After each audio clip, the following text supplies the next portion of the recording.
حج کے دن حضور صلی اللہ تعالی علیہ وسلم عرفات تشریف لائے اور آپ نے وہاں قیام فرمایا۔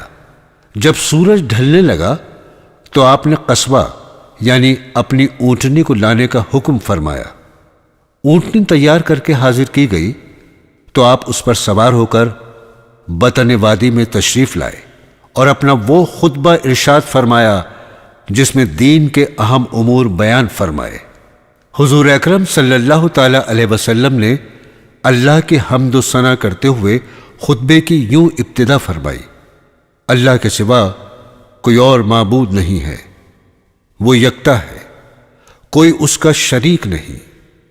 اللہ نے اپنا وعدہ پورا کیا، اس نے اپنے یعنی رسول کی مدد فرمائی اور تنہا اس کی ذات نے باطل کی ساری مجتمع قوتوں کو زیر کیا۔ لوگو میری بات سنو، میں نہیں سمجھتا کہ آئندہ کبھی ہم اس طرح ایسی مجلس میں یکجا ہو سکیں گے، اور غالباً اس سال کے بعد میں حج نہ کر سکوں گا۔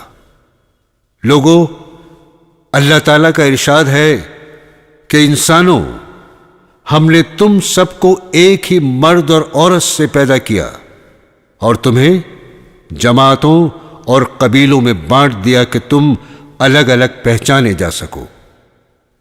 تم میں زیادہ عزت و کرامت والا اللہ کی نظروں میں وہی ہے جو اللہ سے زیادہ ڈرنے والا ہے۔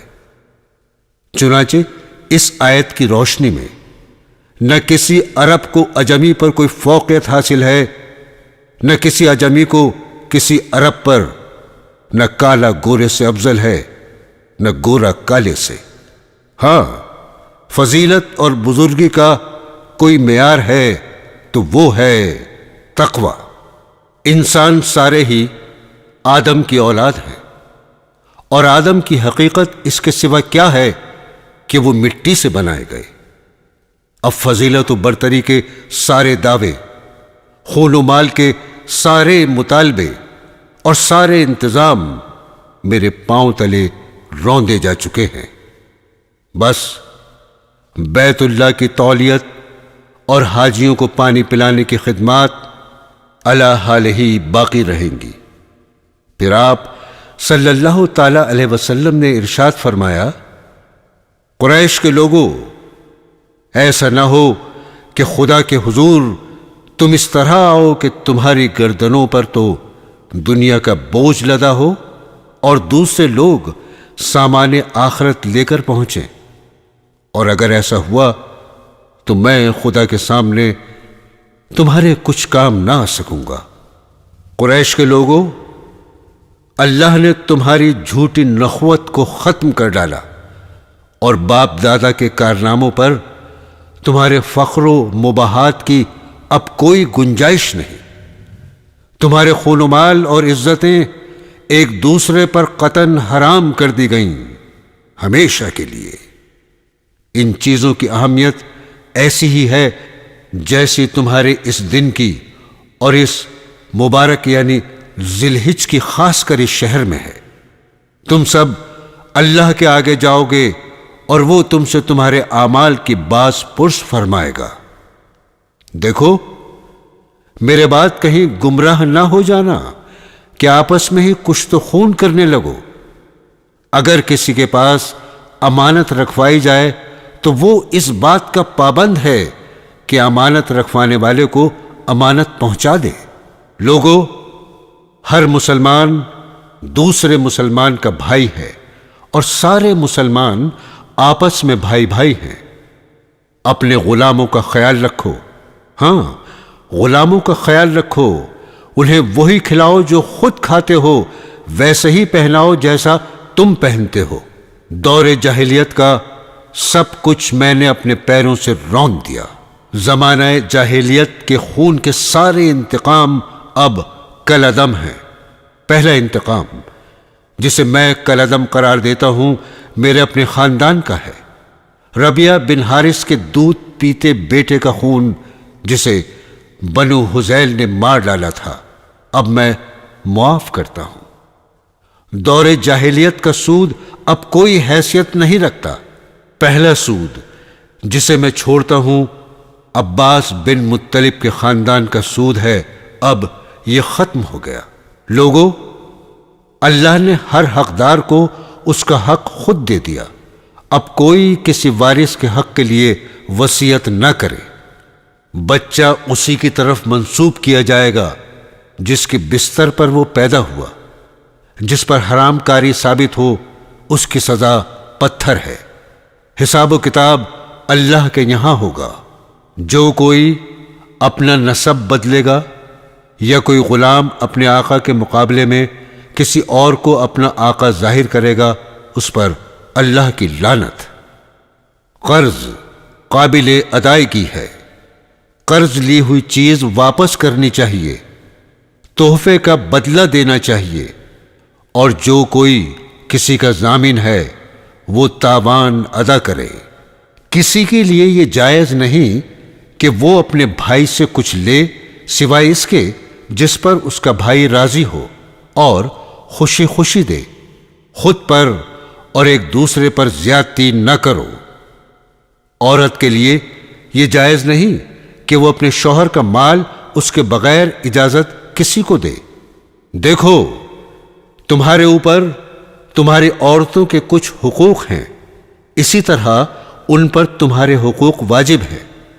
عورتوں پر تمہارا یہ حق ہے کہ وہ اپنے پاس کسی ایسے شخص کو نہ بلائیں جسے تم پسند نہیں کرتے، اور وہ کوئی خیانت نہ کریں، کوئی کام کھلی بے حیائی کا نہ کریں، اور اگر وہ ایسا کریں تو اللہ کی جانب سے اس کی اجازت ہے کہ تم انہیں معمولی جسمانی سزا دو، اور وہ باز آ جائیں تو انہیں اچھی طرح کھلاؤ پہناؤ۔ عورتوں سے بہتر سلوک کرو، کیونکہ وہ تمہاری پابند ہیں اور خود اپنے لیے وہ کچھ نہیں کر سکتی۔ چنانچہ ان کے بارے میں اللہ کا لحاظ رکھو کہ تم نے انہیں اللہ کے نام پر حاصل کیا، اور اسی کے نام پر وہ تمہارے لیے حلال ہوئیں۔ لوگو، میری بات سمجھ لو، میں نے حق تبلیغ ادا کر دیا۔ میں تمہارے درمیان ایک ایسی چیز چھوڑے جاتا ہوں کہ تم کبھی گمراہ نہ ہو سکو گے۔ اگر اس پر قائم رہے، اور وہ اللہ کی کتاب ہے، اور ہاں دیکھو، دینی معاملات میں غلو سے بچنا کہ تم سے پہلے کے لوگ انہی باتوں کے سبب ہلاک کر دیے گئے۔ شیطان کو اب اس بات کی کوئی توقع نہیں رہ گئی کہ اب اس کی اس شہر میں عبادت کی جائے گی، لیکن اس کا امکان ہے کہ ایسے معاملات میں جنہیں تم کم اہمیت دیتے ہو اس کی بات مان لی جائے، اور وہ اسی پر راضی ہے۔ اس لیے تم اس سے اپنے دین و ایمان کی حفاظت کرنا۔ لوگو، اپنے رب کی عبادت کرو، 5 وقت کی نماز ادا کرو، مہینے بھر کے روزے رکھو، اپنے مالوں کی زکوٰۃ خوش دلی کے ساتھ دیتے رہو، اپنے اللہ کے گھر کا حج کرو، اور اپنے اہل امر کی اطاعت کرو، تو اپنے رب کی جنت میں داخل ہو جاؤ گے۔ اب مجرم خود ہی اپنے جرم کا ذمہ دار ہوگا، اور اب نہ باپ کے بدلے بیٹا پکڑا جائے گا، نہ بیٹے کا بدلہ باپ سے لیا جائے گا۔ سنو، جو لوگ یہاں موجود ہیں انہیں چاہیے کہ یہ احکام اور باتیں ان لوگوں کو بتا دیں جو یہاں نہیں ہیں۔ ہو سکتا ہے کوئی غیر موجود تم سے زیادہ سمجھنے اور محفوظ رکھنے والا ہو۔ اور لوگوں، تم سے میرے بارے میں اللہ کے ہاں سوال کیا جائے گا، بتاؤ تم کیا جواب دو گے؟ لوگوں نے جواب دیا کہ ہم اس بات کی شہادت دیں گے کہ آپ صلی اللہ علیہ وسلم نے امانت دین پہنچا دی، اور آپ صلی اللہ تعالی علیہ وسلم نے حق رسالت ادا فرما دیا اور ہماری خیر خواہی فرمائی۔ یہ سن کر حضور اکرم صلی اللہ تعالی علیہ وسلم نے اپنی انگشت شہادت آسمان کی جانب اٹھائی اور لوگوں کی جانب اشارہ کرتے ہوئے 3 مرتبہ ارشاد فرمایا، اللہ گواہ رہنا، اللہ گواہ رہنا، اللہ گواہ رہنا۔ برادران اسلام، حضور اکرم صلی اللہ تعالی علیہ وسلم کا یہ آخری خطبہ، جسے آپ نے اپنے آخری حج مبارک کے موقع پر فرمایا تھا، محض ایک تقریر نہیں بلکہ لازوال انسانی منشور ہے۔ چنانچہ ہم سب پر یہ فرض عائد ہوتا ہے کہ خطبہ حجۃ الوداع ساری دنیا میں عام کریں اور خود بھی اس پر عمل پیرا ہوں، جس سے لوگوں میں اونچ نیچ ختم ہو، آپس میں محبت، اخوت اور بھائی چارگی پیدا ہو۔ آمین ثم آمین۔